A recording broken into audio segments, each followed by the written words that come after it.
Hi, I'm Kaylee, and today I am insanely excited to tell you about Pippa Park.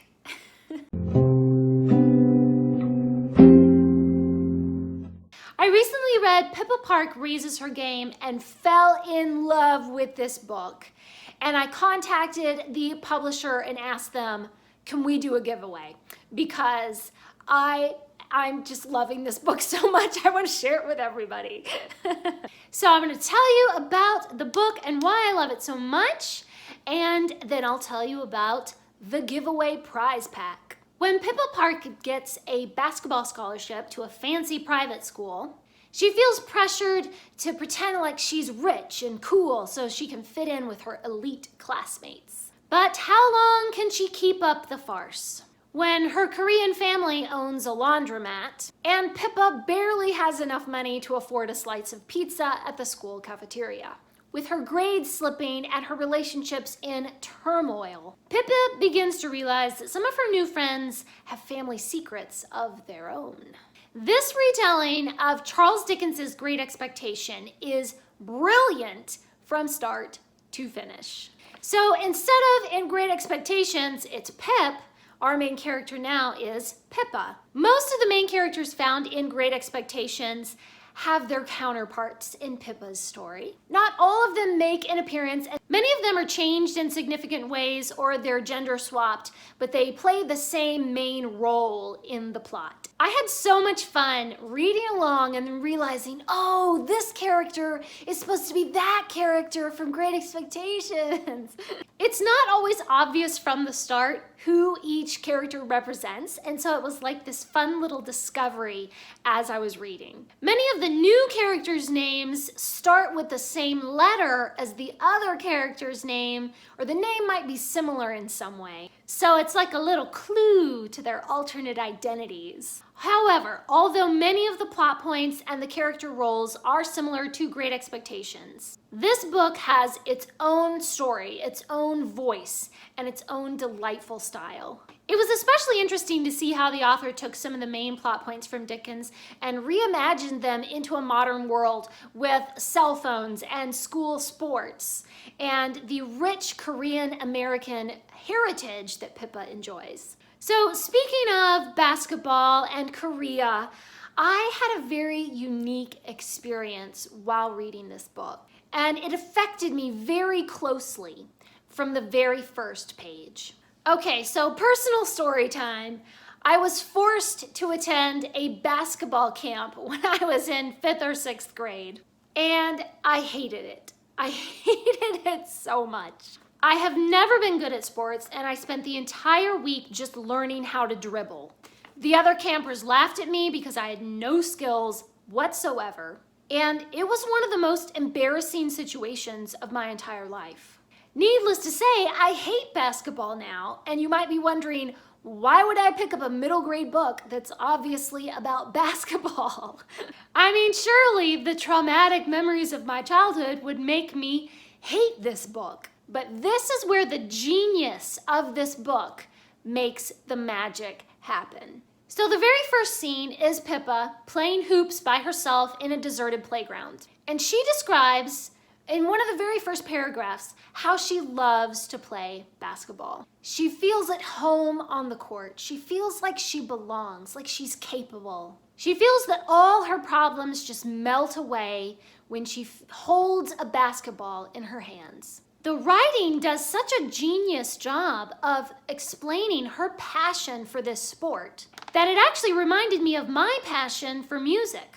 I'm a professional pianist, and when I sit down at the piano, I feel like I belong, and I feel like all my troubles melt away at the piano. So the writing uses this universal theme of passion and belonging with an activity, whether it is sports or music or art or math or anything. So I can understand that even though I hate basketball, I can see why Pippa loves basketball, and I immediately connected with her character. I can relate to her very closely, even though I don't like the same thing that she likes. And I understood her as a character, and the writing just drew me into her world. And the writing does the same thing for Pippa's Korean American culture.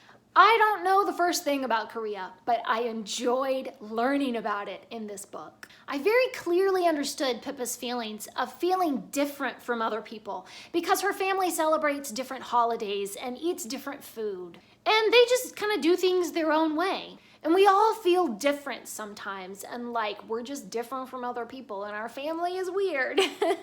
And the author uses that universal theme to bring home to us Pippa's cultural differences. That is why classics remain popular for hundreds of years. They touch on universal ideas that transcend time, and they can apply to any reader of any age, anywhere. This book does an excellent job of capturing those universal themes and then bringing them to life in a modern setting with a unique voice. I just loved reading through this story and seeing which plot points were similar to Great Expectations and which things were changed. Pippa lives with her sister and her brother-in-law, while her mother has stayed in Korea. So that is just like Pip, who also lived with his sister and brother-in-law. One of my favorite characters in Great Expectations is Joe. He's so sweet and kind, and I loved seeing him reimagined in the character of Junghwa. I know I'm saying that really wrong, but that's Pippa's brother-in-law. He really functions like a father figure in her life, encouraging her and working hard to support the family. Each of these characters are quickly given a new, vibrant life in this book. For instance, Junghwa has this little affectionate ritual with Pippa where he boops her on the nose every day, and that's just their little thing. It's such a small detail, but it has a world of meaning for this family relationship. I also loved the complexity of Pippa's relationship with her sister, Mina. Mina is tough on Pippa, always nagging her about her grades and her chores and making her work at the laundromat on the weekends. The two sisters argue and fight, but it's very obvious that they love each other very much. They just aren't always the best at expressing that love to one another. Their character development and the growth of their relationship was one of the best things in this book. Of course, in true Great Expectations Pip tradition, Pippa gets a crush on a boy who is very rich and elite.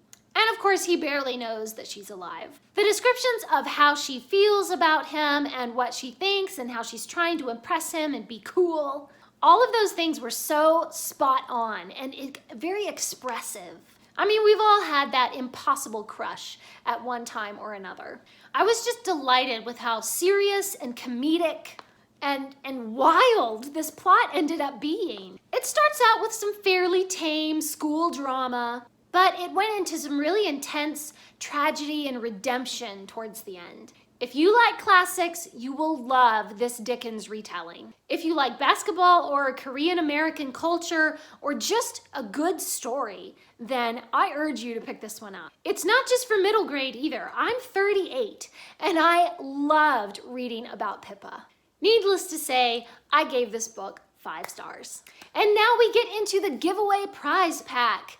So this giveaway is open, unfortunately, only for the USA and Canada. The giveaway will be open for 2 weeks, and there's a link down in the description where you can enter. You must be 18 or have your parents' permission to enter because you will have to provide an address where the prize pack can be sent to you. The prize pack will include Pippa Park Raises Her Game, the book, and also some stickers and a little squeezy stress ball of a basketball. So I always love it when a giveaway is not just the book, but you get a little swag and even a toy to go along with it. So go ahead and enter down below, and in 2 weeks I will randomly choose a winner and they will receive that prize pack. And please leave me a comment down below and let me know, what are some of your favorite classic retellings that have been retold in a modern setting or maybe in a fantasy setting? I would love to read more awesome classic retellings. Thanks for watching. Please subscribe, and remember, the right book in the right hands at the right time can change the world.